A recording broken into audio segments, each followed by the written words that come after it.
Hey guys, and welcome to Cosplay Crafts. The value of fabric paint and dyeing of clothing. Basically, this is just a quick video talking about my experience with fabric dye and fabric paint because, well, you know, as a cosplayer, sometimes you've got to be creative to get the costume pieces that you need.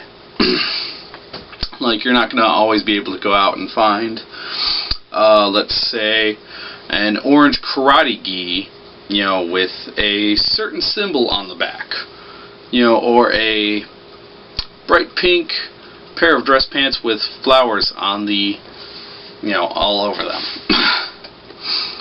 Basically, I'm making reference to, you know, several Dragon Ball Z characters, as well as New World Brooke of One Piece. So yeah, I've experimented around a bit, and I want to just show you guys what I've found that, in my opinion, seems to work, and, you know, might help you out in the future in case you're kind of hung up on something. First up, I'm going to talk about fabric paint. This is actually for my Gohan from the History of Trunks. Basically, you know, here you've got just the back symbol for Gohan. I recreated it as best I could based off of an image from the movie. You know, that was not fully, like, straight on. Like, Gohan sitting angled, so you can't really tell tell the entire thing, but I think it's pretty accurate.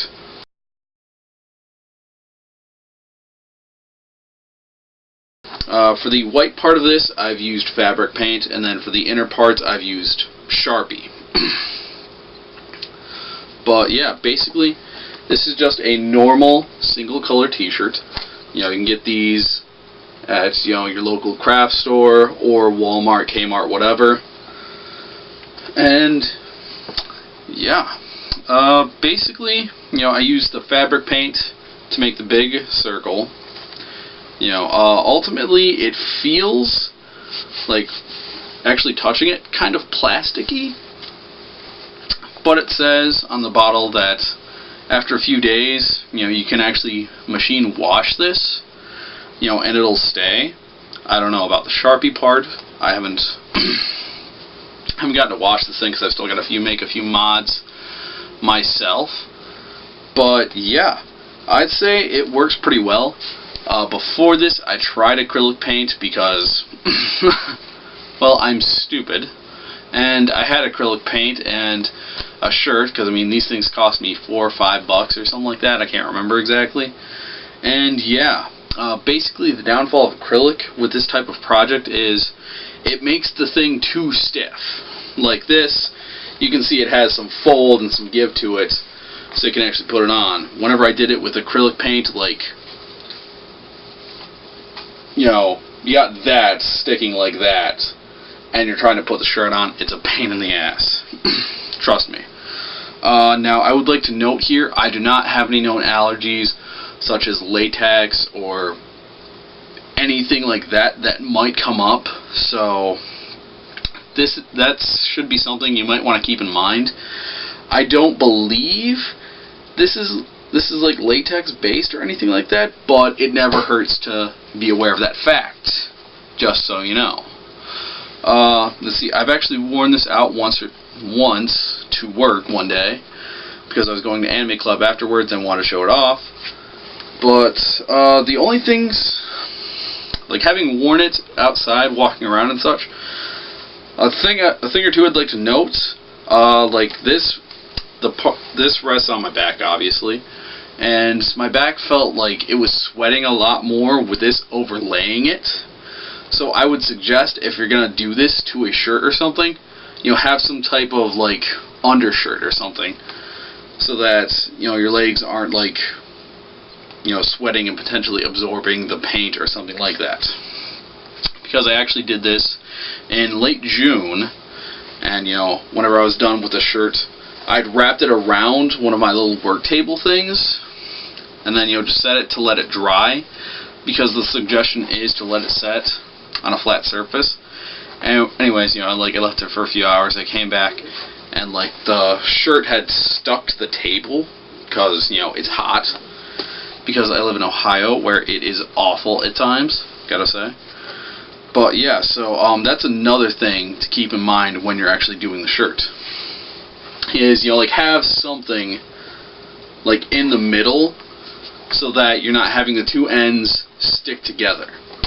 Because if it sticks together and you try and pull it apart, it could potentially rip the fabric and mess up the shirt. And yeah, having to buy like $5 or $5 shirts, pain in the ass. Now for the brand of paint that I used, it's called Tulip Slick. Basically, you know, I found this from Walmart. It was, I believe, $2.97 for a 4 fluid ounce tube, and it took 2 of those just to get such a large like symbol on the back. I'd say probably like 8 to 10 inches wide around, I think. I don't know. I should have measured. But yeah, I mean, like, not bad. It works, it's flexible, and it sits well enough on fabric that you can actually potentially use it, unlike acrylic. Again, acrylic, don't use it on a shirt. It's a bad idea, I know. So yeah, that's the value of the fabric paint. Now for dyeing, Tulip also does fabric dye. Basically, this was pink, and I used this on a pair of, you know, khakis, tan dress pants, whatever you want to call them, and the end result was this, like a clearly more pinkish, all-around, you know, pair of pants. Not quite as like pink as I wanted, but you know, I made a few mistakes. Like, I didn't read the packet on the back here, where it says to use only a gallon of hot water, steaming hot water. I filled up half of my large steel bucket, which I can assure you is a lot more than a gallon. So yeah. So I'm going to do this a few more times to get it to the right color, because this is for my brook, my New World brook of One Piece. You know, I did another thing with pink sweatpants. I painted the flowers on, and it works.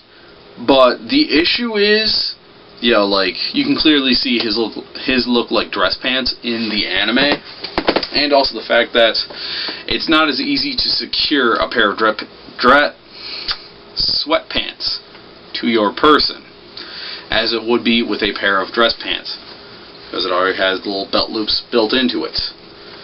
So yeah, I've got to try that a few more times. My personal opinion so far is it's definitely a good thing. Now, if you're going to do dyeing, I would suggest going with as bright a color as you can. You know, like white, tan, because, you know, and this is a thing that I learned in, I believe it was Easy Cosplay Crafts or something like that. It's a Facebook group. But anyway, you know, it's easier to dye a bright color darker than it is to brighten up a dark color. You know, and, I mean, it's as simple as that. So you don't want to go from, like, black to bright white. You know, you want to go the other way around, if you can. If you can't, it's going to take a lot of effort, I would say, and, yeah, I don't know if you have that kind of time or dedication. Me, personally, I don't, so, yeah. So, if you're going to do dyeing, I would suggest definitely do it on a bright thing to a darker color. You know, unless you can just naturally find the thing in a good enough color, then, you know, just go with the fabric paint route. And actually, tying back to that, the reason I went with fabric paint is because I can't sew.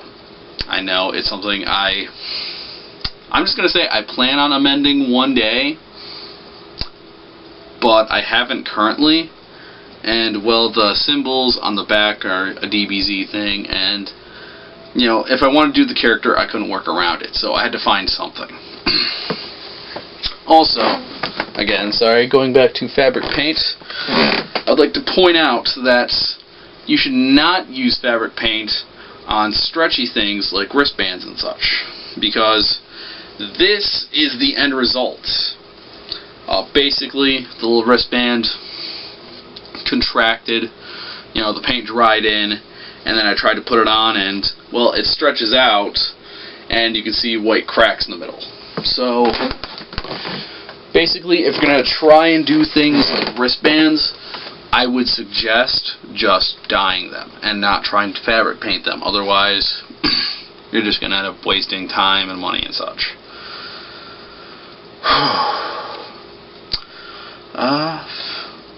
But yeah, that is all that I can think of to say on that. As always, guys, if you have any questions, thoughts, comments, opinions, suggestions, things you would like to see me attempt to do, you know, feel free to leave those in the comment section below. And yeah, as always, stay safe, have fun, be clever and creative, and yeah, be crafty, guys. I will catch you next time. Valiant Brad, out.